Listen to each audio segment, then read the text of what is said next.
Welcome back, beautiful and amazing human beings. This is Ukradowski of WeAreChange.org and yet another edition of The Hill. Sorry for that.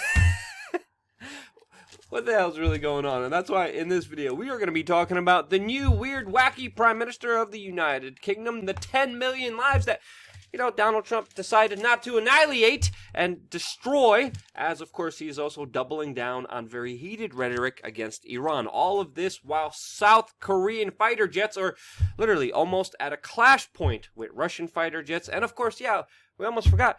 What about that billionaire pedophile that was connected to the establishment that was, of course, allowed to commit heinous acts for over a decade now? Well, we also got very important updates related to, of course, Jeffrey Epstein. But before we do that, and a lot more, just wanted to remind you, nice, beautiful, amazing folks, that this independent media broadcast is supported by you, and you only. And you could support us and get involved in the fight for freedom of speech by simply buying a t-shirt. This, of course, is our newest t-shirt, which pokes fun at the mainstream media's latest smear attack against actor Chris Pratt for wearing a Don't Tread on Me t-shirt, which they slandered and accused him of horrible actions just because he was wearing a t-shirt. Well, we decided to poke fun at that, and we decided to make our own Chris Pratt Don't Tread on Me t-shirt, which of course for a limited time you could only get on our WeAreChange t-shirt store with the link available down below. Okay, moving forward with one of the biggest stories of not only just this month, but I think essentially this year, with the larger ramifications being huge here, with the establishment in the left, with the establishment in the right shaking in their boots, as we're still waiting for the latest developments to finally break open with the Jeffrey Epstein billionaire establishment pedophile case. We're getting new information right now that Jeffrey Epstein is, of course, with his high-powered legal team fighting for his release, trying to appeal his bail denial. And of course, this case has many twists and turns. And that's why it's so important to keep a close eye on everything that's developing here, especially with the legal actions of Jeffrey Epstein, because this case could go either way. But so far, everything looks like it's going in the right direction. But of course, this will be a very long and a very judicious legal case that will be playing out for a very long time, most likely over the next 2 years, if not longer than that. Now, it's important to note here that Jeffrey Epstein was denied bail because of his, quote, uncontrollable urges to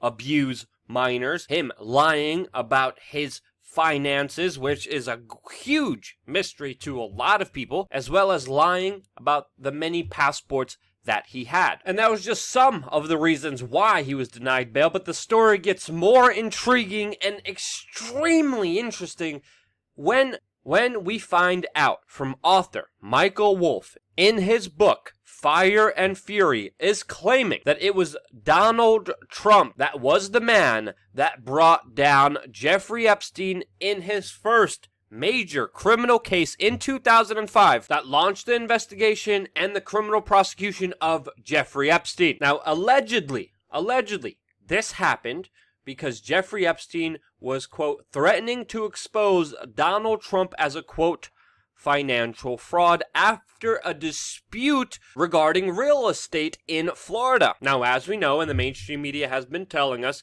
Donald Trump and Jeffrey Epstein were associates, were friends for a very long time. And the story that we are getting is that Jeffrey Epstein was planning on buying a $36 million property, which he told Donald Trump about because he believed Donald Trump would not be able to buy the property. Now, allegedly, Epstein told Trump about this because he was looking for advice on construction on how to move a pool on the property. And then allegedly, Epstein found out that Donald Trump outbid him on the property for $41 million with the help of Deutsche Bank, which he then later put on the market for $125 million. The property later was sold for $96 million, which of course doubled Trump's investment, which angered Jeffrey Epstein, who then allegedly threatened Donald Trump, which shortly after led to Epstein being criminally investigated. This is all, of course, according to Wolff, who was close with both individuals. But it's important to note here that all of this information is pretty much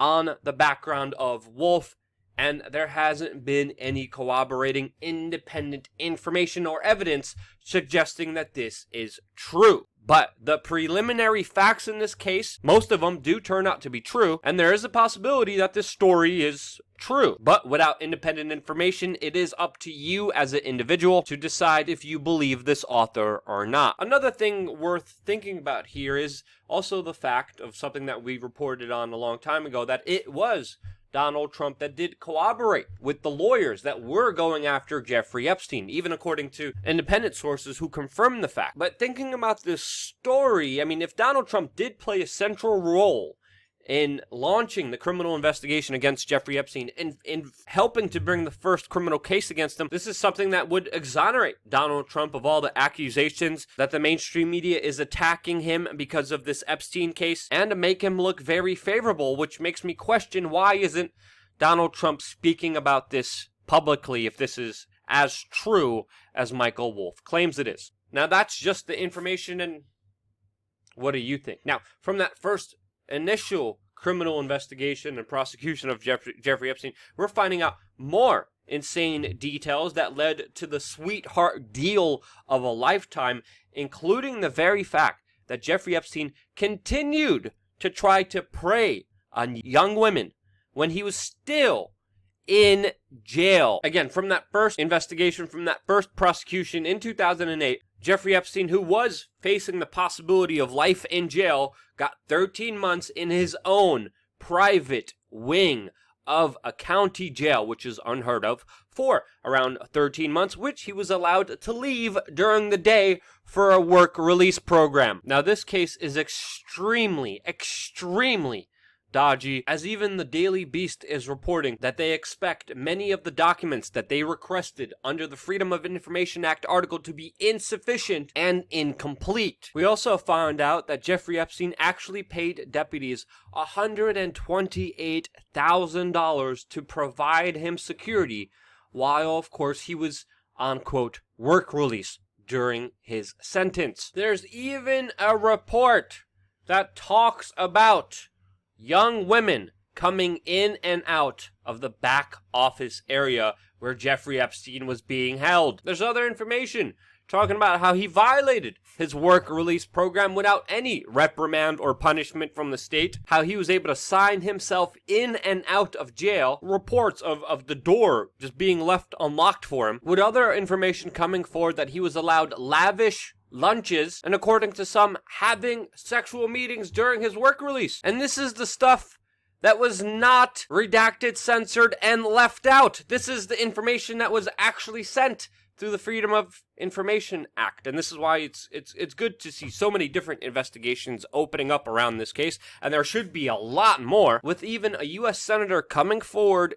demanding a full investigation into the Palm Beach County Sheriff's Office, which was in charge of many of these decisions, which deserves a lot of scrutiny. It's also important to point out that it was actually Deutsche Bank, the bank that gave Donald Trump the loan to outbid Jeffrey Epstein, that was the one that reportedly flagged Jeffrey Epstein's overseas transactions, which showed that he lied during his bail hearing about his finances and led to being one of the reasons why he was denied bail. And they are saying that they will be absolutely committed to cooperating with all the authorities surrounding the Jeffrey Epstein case, which is also getting its own docu-series with Lifetime deciding that they will make a documentary very similar to its hit Surviving R. Kelly, which many people say was responsible for the new charges against R. Kelly, with a similar show called Surviving Jeffrey Epstein. And with that happening, and with so much information coming to the public, I believe that this is going to be an open and shut case, which we should be always very skeptical of. Because again, these same authorities that are allegedly going after Jeffrey Epstein were the same authorities that allowed this to happen for over a decade. Even longer than that, if you really look at the exact details of all the evidence that is now coming forward. And they're the ones that not only gave him a slap on the wrist, but decided to look away. And we have to understand, in our society, a lot of the most powerful players get away with atrocious, horrible acts. And there's been many high-level pedophiles that have been able to ultimately just get away with their heinous crimes because of their connections. And this is why I believe it's so important for the public information. This is why I believe this surviving Jeffrey Epstein documentary is so important for actual justice to be served. Now, talking about a similar case, we're also getting new photos of disgraced former Congressman Anthony Weiner after he just finished his prison stint for his pedo activities, as he was pictured moving in back with Huma Abedin, Hillary Clinton's right-hand woman, which is an interesting turn of events since, of course, the divorce of the two that happened during the court proceedings of Anthony Weiner. And you could bet there's a lot of strong reactions from this particular story and how it's unfolding, with many people shocked at what they are calling a very lenient sentence of Anthony Weiner, who is now free to roam the streets. And now, in related news of strange cases that absolutely make no case at all, we of course have the latest developments with the United States and Iran, where Donald Trump just said that the possibility of negotiations with Iran is dwindling, as he called the country the, quote, state of terror, which is interesting because that's not how you spell Saudi Arabia. But personal opinion aside, Trump also did say that he is okay with this situation, quote, going either way, which is a very troubling development since Donald Trump described one of the ways as a, quote, one and done major fireworks display, with the idea being to hit hard, then declare a hasty victory and get out fast, when describing how he would not have boots on the ground in Iran, but would attack the country. This is happening as, of course, Iran just announced that they have arrested 17 people in an alleged CIA spy ring in the country, which, of course, Donald Trump does not believe and has said it is, quote, lies. And this is as the United States just issued more sanctions against China for buying Iranian oil. Now, as you know, we've been covering this story for a very long time, and it's very unsettling to see Donald Trump speak in such kind of hasty ways, especially in the backdrop of his latest comments surrounding Afghanistan, which he said he could, quote, wipe off the face of the earth in his plan, as the Military Times says, to, quote, win the Afghanistan war in 10 days. And again, this is not a joke. Donald Trump said he could win the 18-year Afghanistan war in 10 days, that he has plans on the table to wipe them off the map, off the earth, which would kill 10 million people, which he does not want to do, saying, quote, I don't want to go that route. This, of course, is leading many Afghanistan officials to ask, hey, could you explain what you meant?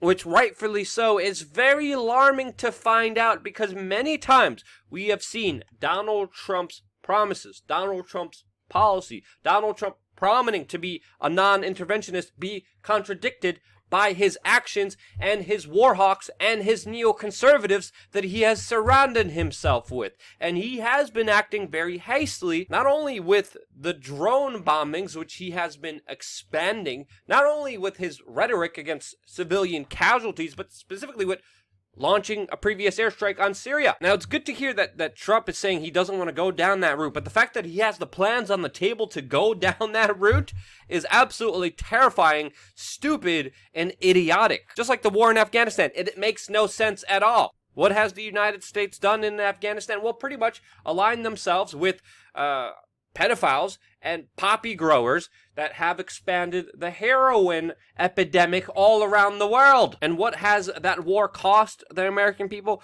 Way too much money. And of course, the lives of many innocent Americans and many innocent Afghanis. And we have to understand here, I mean, this is not something bombastic. This is something realistic. This is a possibility on the table here, since Donald Trump did drop the, quote, mother of all bombs in Afghanistan just of April 2017. The most powerful non-nuclear bomb was dropped on a supposed ISIS cave complex, which should be in reality named the CIA cave, that was built by our intelligence agencies in the 1980s to go fight against the Russians. That's really what it was, which was turned over to the CIA-helped, the CIA-backed Sunni Wahhabist, supported by Saudi Arabian radicalists, ISIS. A bomb that cost $170,000, which of course the military-industrial complex is making a very, very pretty penny over. And gee, I wonder why. There's these plans on the table. Wonder who they benefit.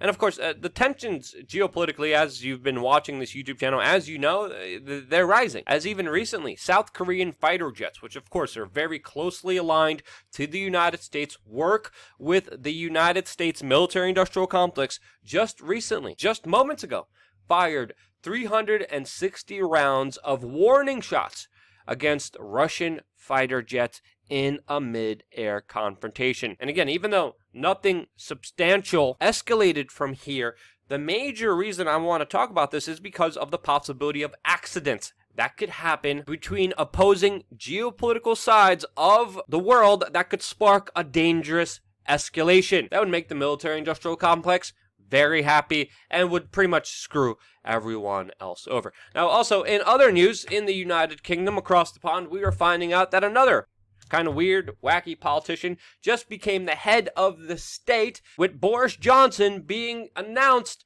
to be the UK's next prime minister, which was praised by Donald Trump, who called him a, quote, really good man and what they needed to push forward the Brexit talks that, of course, are looming between the United Kingdom and Europe, which look already to go in a very contested, heated way, as the European Union leadership has already shot down his plans to negotiate for the Brexit. So, this is going to be an interesting story that we're going to be following very closely, since, of course, everyone's going to be impacted by a few imbeciles who think they have the right to rule over you and have taken away your responsibility away from you. Fight that. Take responsibility for yourself as a free, sovereign human being, as an individual that believes in liberty and freedom, which all starts with you being a smart, independent, powerful individual. This is why there's an agenda to dumb down society, because the major enemy against the state is the individual who doesn't need it. And the best way to move forward with that is to, of course, inform yourself,